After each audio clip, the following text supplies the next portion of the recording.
por la importancia cardinal que tiene el tema. Sin este punto de hoy, el resto de los compromisos tambalea. Sin la búsqueda de la paz y la libertad religiosa, sufren aún más las personas vulnerables. Se hace peligroso el discipulado y la misión.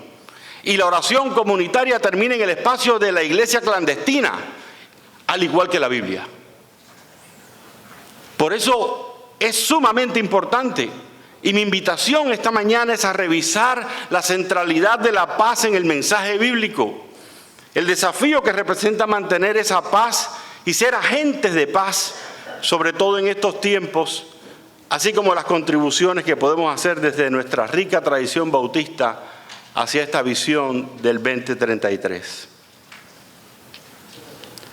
Vivimos en tiempos de crueldad.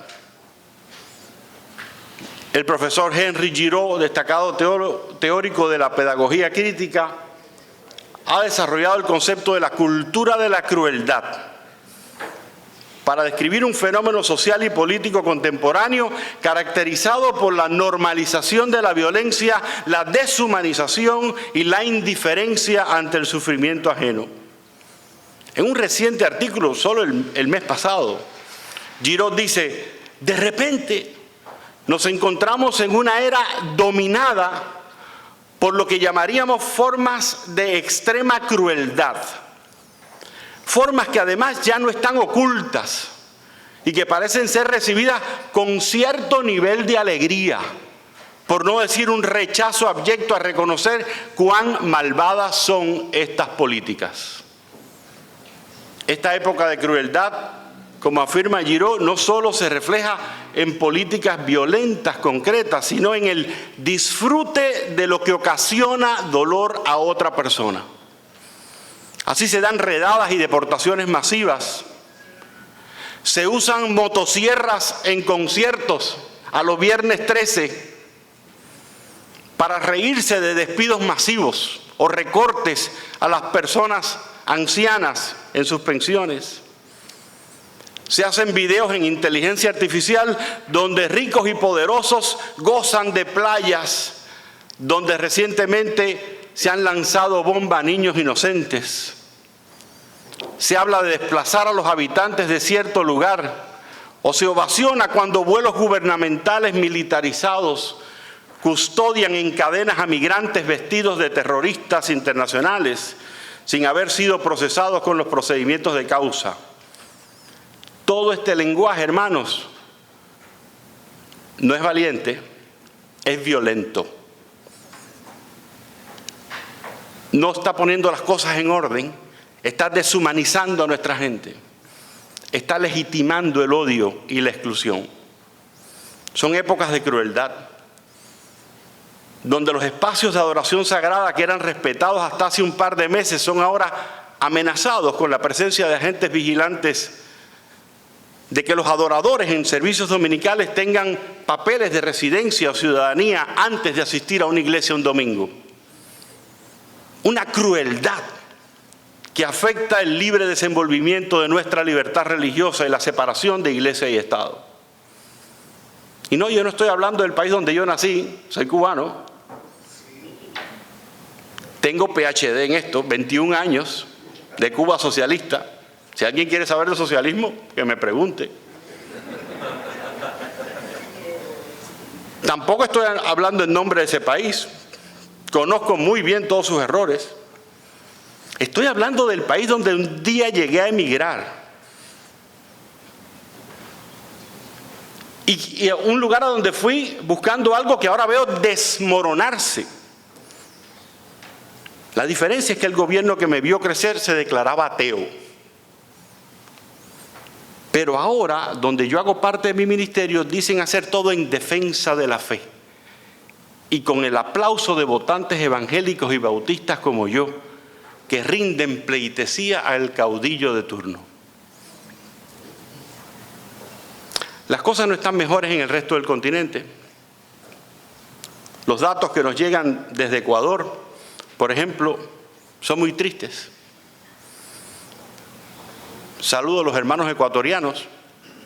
Yo recuerdo con agradecimiento que en ese país yo fui recibido como un migrante en el año 1993 con 21 años. E hice de la mitad del mundo mi lugar de residencia por 7 años. Y en esa época todos conocían a esa preciosa tierra como una isla de paz. ¿Recuerdan? ¿Recuerdan? Y yo lo pude experimentar. Sin embargo, el último informe de Inside Crime dice que en los primeros días de 2025 se registró un asesinato cada hora con un total de 1.300 homicidios en menos de 2 meses. Violencia cruel por todas partes. Los acuerdos de paz son frágiles cuando conflictos como el de la zona del Catatumbo en Colombia dejan en solo unas semanas a más de 60.000 personas desplazadas.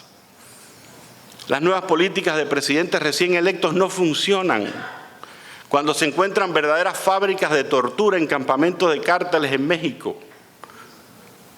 E incluso el importar soldados o contratar mercenarios de otros países y continentes tampoco parece funcionar cuando en forma cruel se le quita la vida en las calles de Haití a diario, como pasó en diciembre a más de 180 personas en el muelle Jeremy.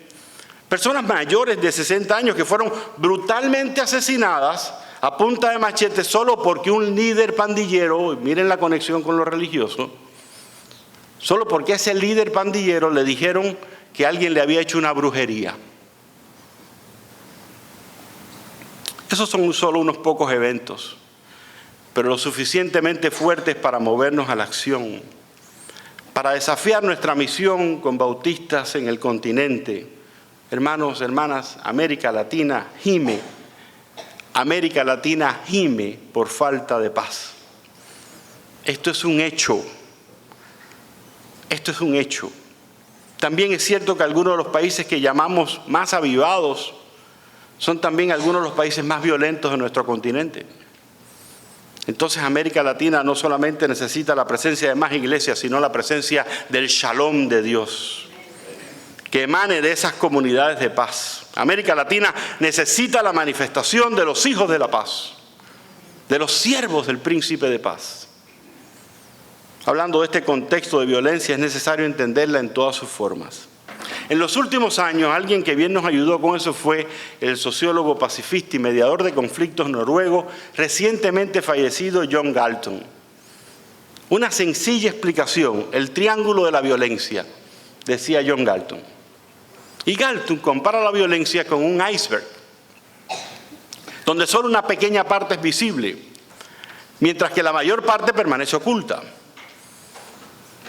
El triángulo se compone de 3 tipos de violencia. La violencia directa, que es la parte visible del triángulo, situada en la parte superior, que se manifiesta a través de comportamientos, de actos de violencia evidentes, como agresiones físicas, verbales, psicológicas.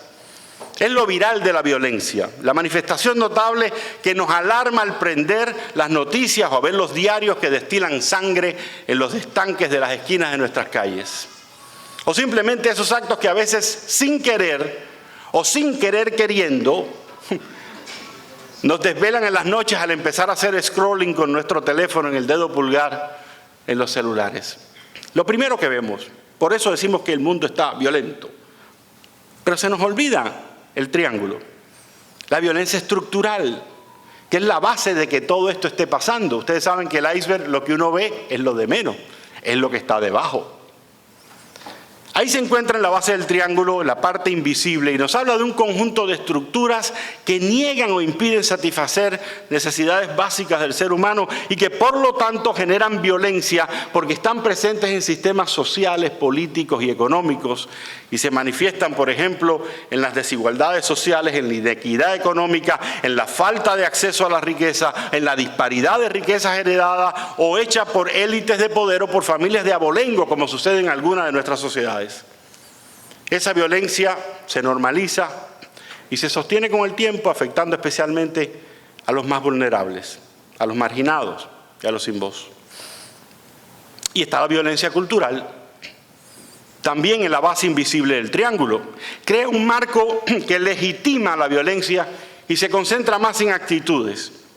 Se manifiesta en aspectos de la cultura como de la religión predominantemente machista, una ideología apabullante, un lenguaje predominante, una educación, artes y ciencias que son de inalcanzable acceso para el resto. Galtung sostiene que si queremos trabajar en pos de la paz y ser agentes de resolución de conflictos, necesitamos actuar en cada una de estas áreas. Cada una de estas áreas para solucionar conflictos. La violencia directa a menudo es consecuencia de la violencia estructural o está justificada por la violencia cultural. El teólogo Jürgen Moltmann, en su libro La justicia crea futuro, dice: no hay paz allí donde reinan la injusticia y los actos de violencias, aun cuando haya tranquilidad y orden. No es la paz la que trae la justicia, sino que la justicia la que trae la paz. La injusticia, en cambio, produce siempre desigualdades y destruye el equilibrio. Y los sistemas injustos solo pueden mantenerse por la fuerza. Por eso no puede haber paz donde impera la fuerza, porque donde impera la fuerza es la muerte la que gobierna, no la vida.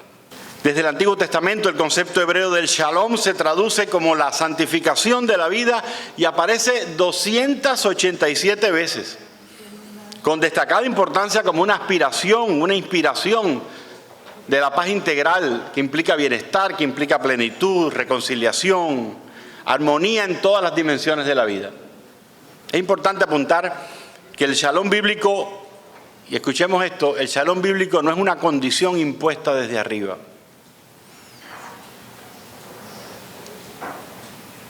El shalom bíblico no es una condición impuesta desde arriba, sino más bien es un proceso integral de bienestar total.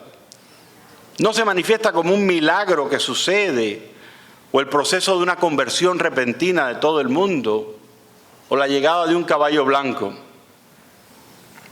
Tampoco en el shalom, y el concepto de shalom es la ausencia total de violencia. El shalom, bíblicamente entendido, es la manifestación de justicia divina.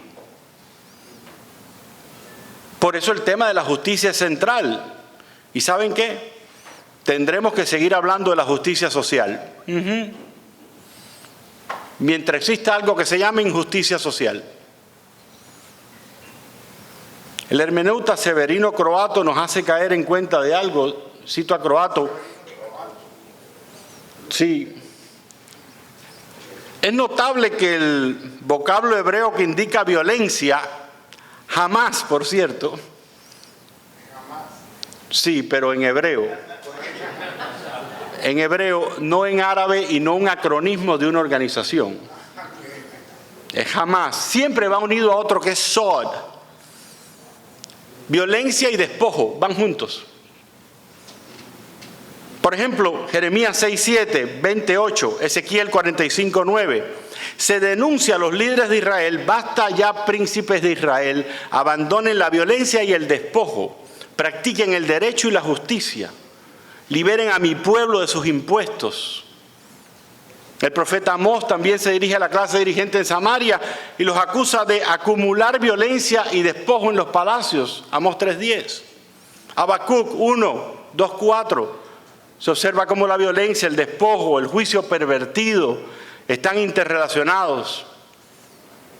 Miqueas, por su parte, clama por los pecados de la ciudad, 6:9 y 13. Denuncia los pecados sociales de los líderes, de los explotadores económicos. Sus ricos están llenos de violencia y despojo. Isaías 53:9 asocia a los ricos con la violencia. En Ezequiel 28, en el célebre poema, critica la ideología y el poder económico del rey de Tiro. La violencia se presenta en paralelo con el pecado, mostrando que este es específico y está relacionado con el comercio, señalando una de las dimensiones más literales en Ezequiel 28:16. Alguien empezó a profetizar. ¿Alguien dijo aranceles? No es necesario hacer un recuento completo de todos los textos bíblicos, amados. Son proféticos. Tomémoslo como proféticos. Relacionan a la violencia y al poder con la acumulación de riqueza.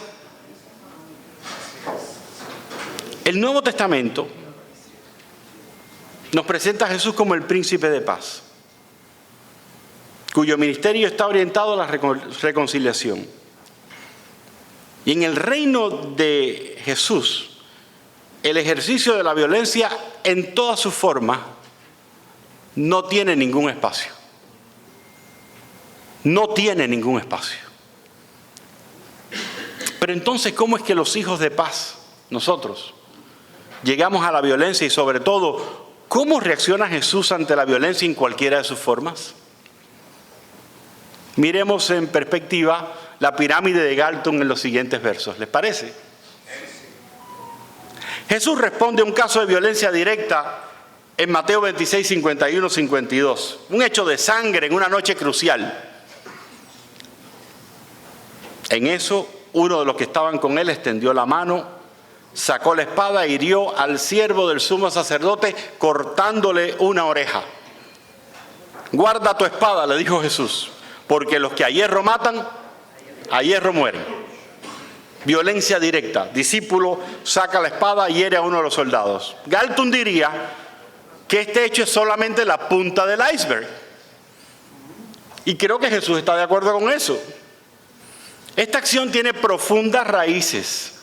Es interesante que los otros evangelios también narran este incidente, pero no identifican al discípulo por su nombre. Tal vez ya Pedro era bastante famoso. Por ejemplo, Mateo 26, 51 menciona que uno de los que estaban con Jesús realizó esta acción sin especificar quién. El Evangelio de Lucas añade que Jesús, luego del incidente, le sanó la oreja del siervo que se llamaba Malco.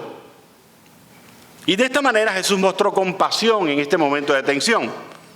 Y según el Evangelio de Juan, el discípulo que desenvainó su espada e hirió al siervo del sumo sacerdote, cortándole la oreja derecha, fue Simón Pedro. Pero quien haya sido el que estuvo involucrado en este violento incidente, sí tenemos una clara conclusión. En una cultura violenta, los hijos de la paz son constantemente tentados por los sistemas para emplear la violencia, aunque tengamos al maestro enfrente. Violencia estructural y cultural también. Este acto surge en un contexto estructural violento, un arresto injusto, un sistema judicial controlado por poderes opresores, la estructura social injusta, el imperio romano, élites religiosas como fariseos y saduceos vendidos a los intereses del imperio, y la cultura de resistencia violenta de muchos sectores judíos, los celotes, guerrilleros, que alimentaban este acto, los que usaban la sica, de donde viene la palabra sicario. No era primera vez que alguien se levantaba en armas y este podría ser el gran día. Por ejemplo, este puede ser el gran día de la toma del Congreso, léase Sanedrín. Podría ser algo así como un 6 de enero del 2021 en Washington, D.C., o un 8 de enero del 2023 en el Palacio de Planalto en Brasilia.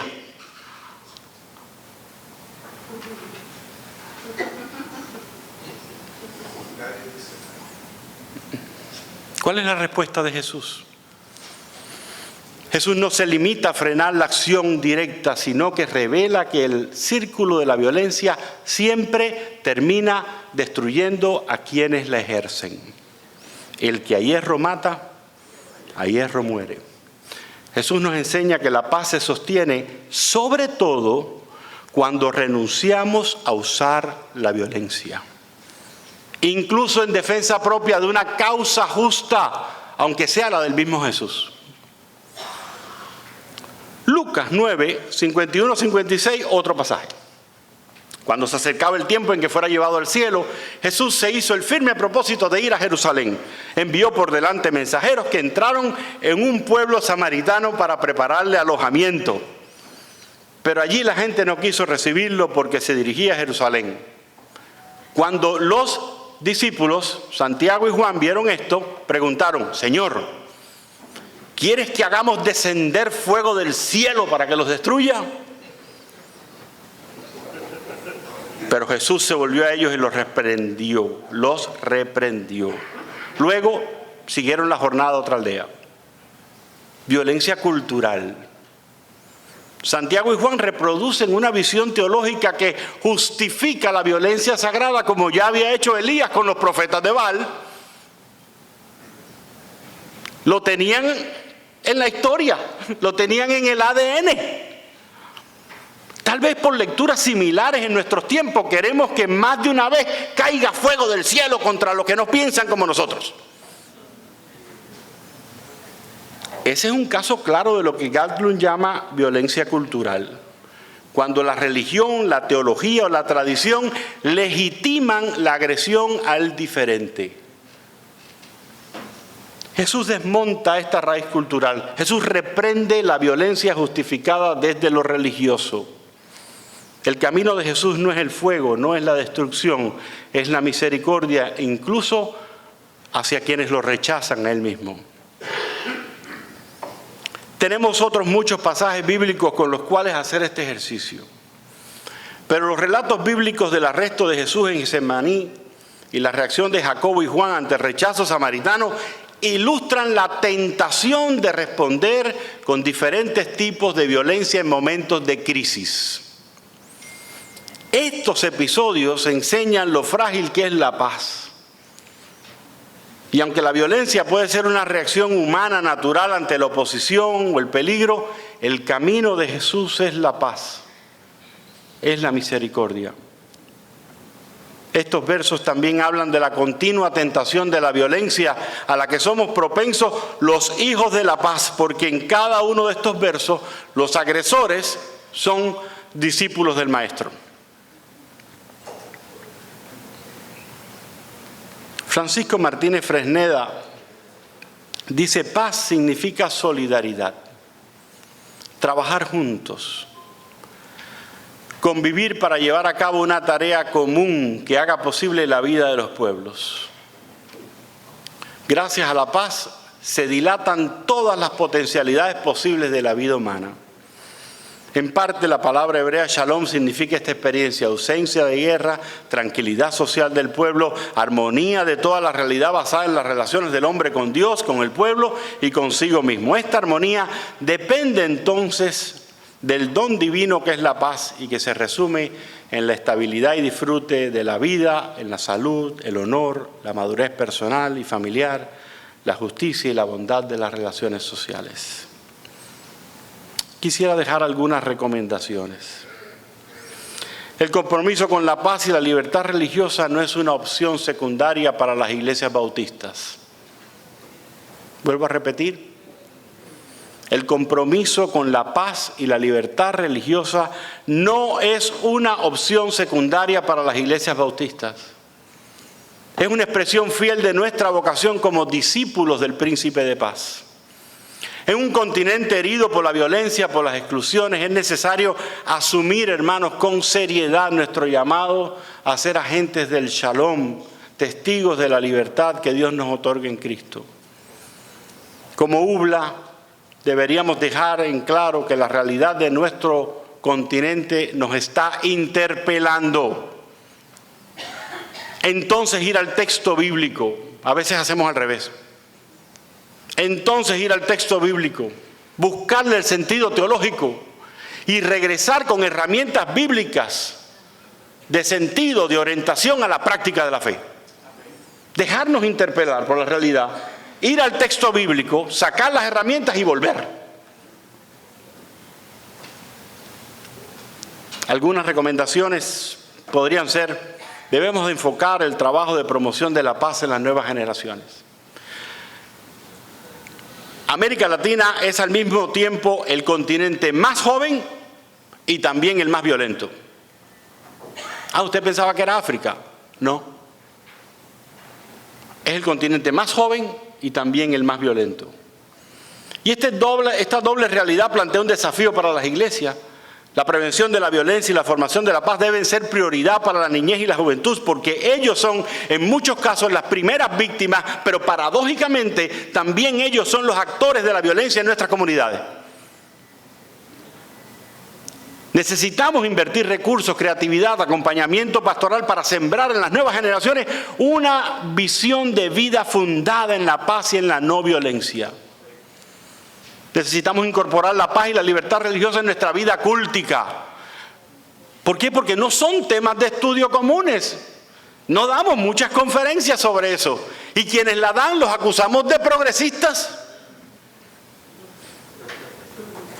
Pero debería formar parte esencial de nuestra espiritualidad. Tan sencillo como que nuestras dos ordenanzas, el bautismo y la cena del Señor, son actos profundamente ligados a la paz.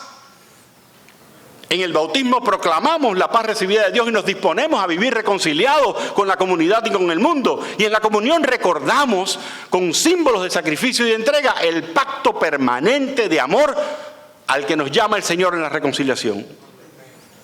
Recomendamos entonces que la predicación, la música, la escuela dominical, las expresiones artísticas incorporen de forma intencional el tema de la paz como algo esencial en la celebración de la fe. Necesitamos también revisar y transformar y cuestionar nuestro lenguaje misionero.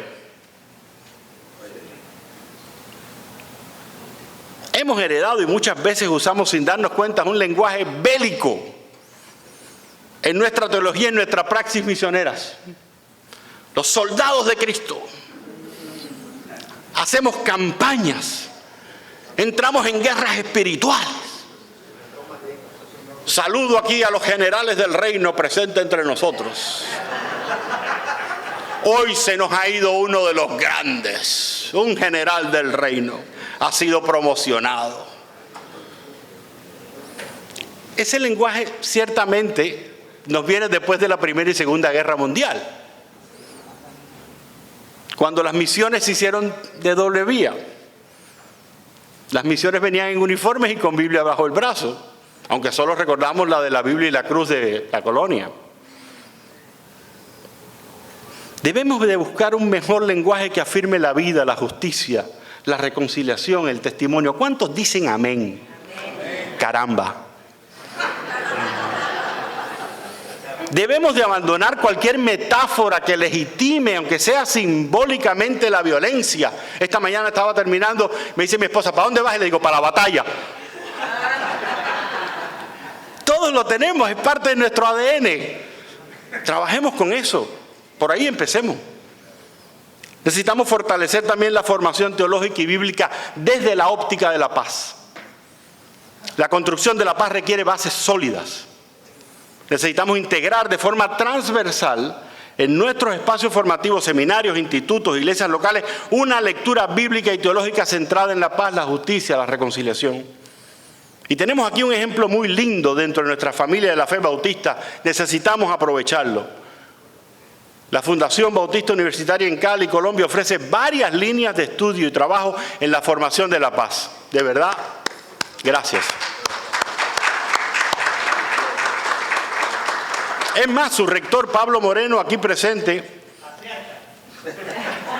y el magíster Daniel Zambrano, que está por ahí también, participaron en la edición de un libro, no sé cuántos lo sabían, el año pasado, Iglesias Protestantes Evangélicas en la construcción de la paz en Colombia. Un libro basado en las experiencias de ellos participando en comisiones de paz en el país. Una paz frágil, pero una paz. Porque ahora Colombia se ha hecho un destino turístico tremendo. Unibautista ofrece también un diplomado que proporciona herramientas teóricas y prácticas para la transformación de conflictos y construcción de la cultura de paz. Acérquese al decano aquí entre nosotros y al rector, en realidad. Es clave promover este tipo de trabajos desde la vivencia de nuestra fe y de nuestro legado bautista. Una hermenéutica que nos ayude a leer la Escritura a la luz de Jesús, que encarna una no violencia activa, desmantelar las lógicas del odio y poder construir comunidad de misericordia y de verdad. Necesitamos redescubrir la historia bautista como una tradición de libertad y paz. La historia de los bautistas está llena de ejemplos de resistencia pacífica, defensa de la libertad de conciencia, promoción de la justicia. Es fundamental entonces recuperar esa memoria en nuestras iglesias, especialmente en las nuevas generaciones, mostrando que nuestra identidad no es solo doctrinal. Nuestra identidad no es solo doctrinal, De hecho, cuando escarbamos ahí nos vamos a encontrar en grandes rollos, porque como yo digo, no hay nada tan bautista como no serlo. Mientras menos bautista eres, algunos son más bautistas. Porque no nos pueden encajonar doctrinalmente, es muy difícil en medio de nuestras libertades. Pero nuestra identidad está profundamente comprometida con cosas como la libertad, la dignidad y la paz. Históricamente, necesitamos desarrollar una pastoral integral de acompañamiento a las víctimas de violencia. En medio de estos contextos de violencia, nuestras iglesias están rodeadas de personas heridas, de desplazamiento forzado, los migrantes, personas que sufren violencia doméstica o discriminación. UBLA participa de una magnífica red, como Nacido Entre Nosotros, más de 60 organizaciones que nos unimos en el continente para promover. Y aquí tenemos un campeón en Panamá, Gustavo Gomes, quien ha estado desde el testimonio bautista en Panamá, sosteniendo el trabajo en el Darién, y ha visto ante sus ojos pasar a miles de migrantes diariamente, alimentando incluso el día de hoy, en estos días, a gente que están deportando de los Estados Unidos. Gente que por ser cristianos, que aunque son cristianos los deportaron porque no tenían papeles. Y si llegan a sus países de origen, los van a matar a muchos de ellos. Conversen con Daniel, con Gustavo. Mentiroso. Necesitamos también participar activamente en redes y movimientos que promuevan la paz y la libertad.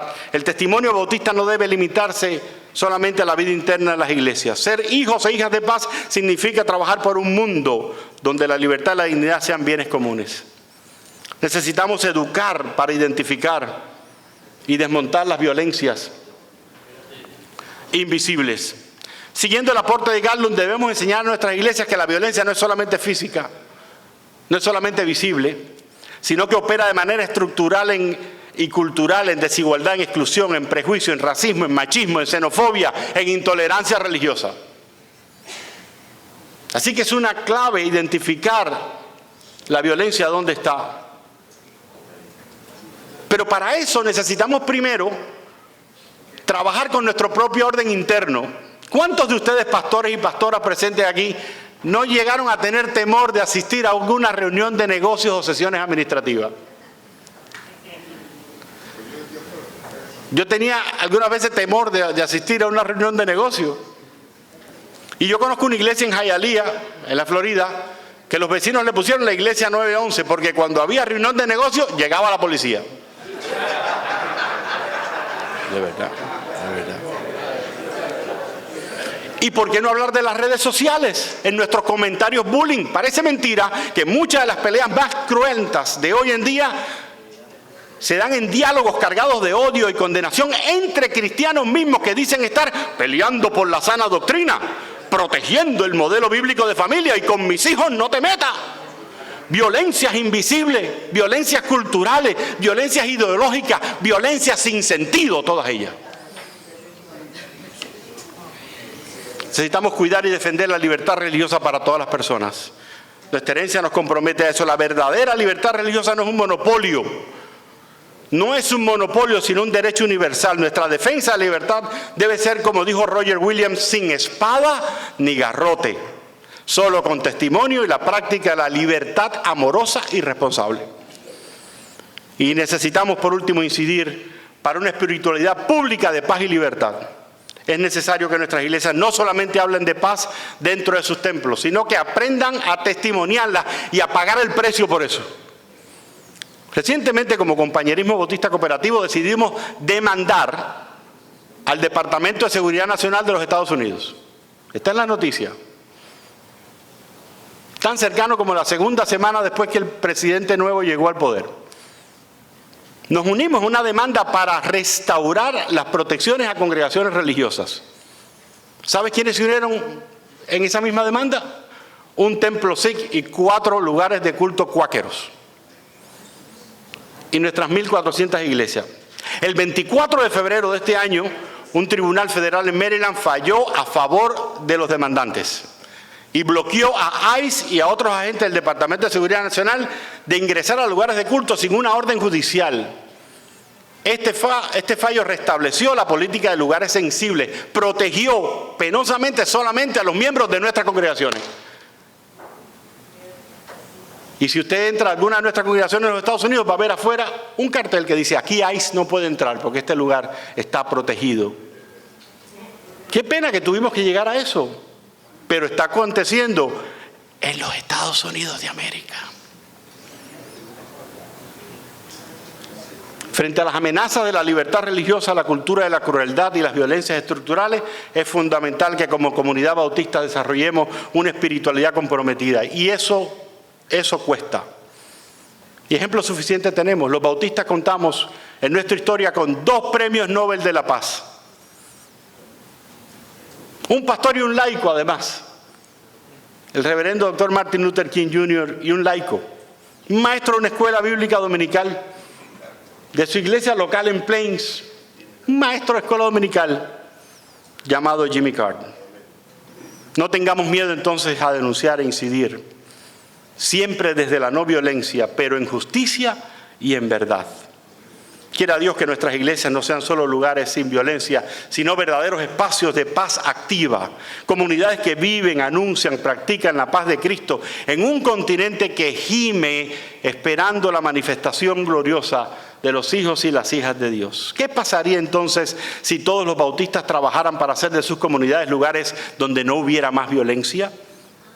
Esta semana conmemoramos 80 años del asesinato violento de Dietrich Bonhoeffer, que supo vivir y dar testimonio en medio de tiempos violentos, tiempos de fascismo, tiempos de guerra. En su libro El precio de la gracia escribió estos versos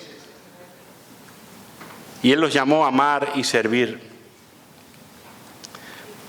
Cuando el mundo desprecia a un hermano o hermana, el cristiano le ama y le sirve. Cuando el mundo usa la violencia contra ese hermano y hermana, el cristiano le ayuda y le consuela. Cuando el mundo lo deshonre y lo ofenda, el cristiano entrega su honor a cambio del oprobio de su hermano o hermana. Cuando el mundo busca su provecho, el cristiano se niega a hacerlo. Cuando el mundo practica la explotación, él o ella se desprende de todo. Cuando el mundo practica la opresión, él o ella se somete para salir victorioso. Si el mundo se cierra a la justicia, él o ella practican la misericordia. Si el mundo se envuelve en la mentira, él o ella abre la boca para defender a los mudos y dar testimonio de la verdad. Que el Señor nos bendiga. Amén.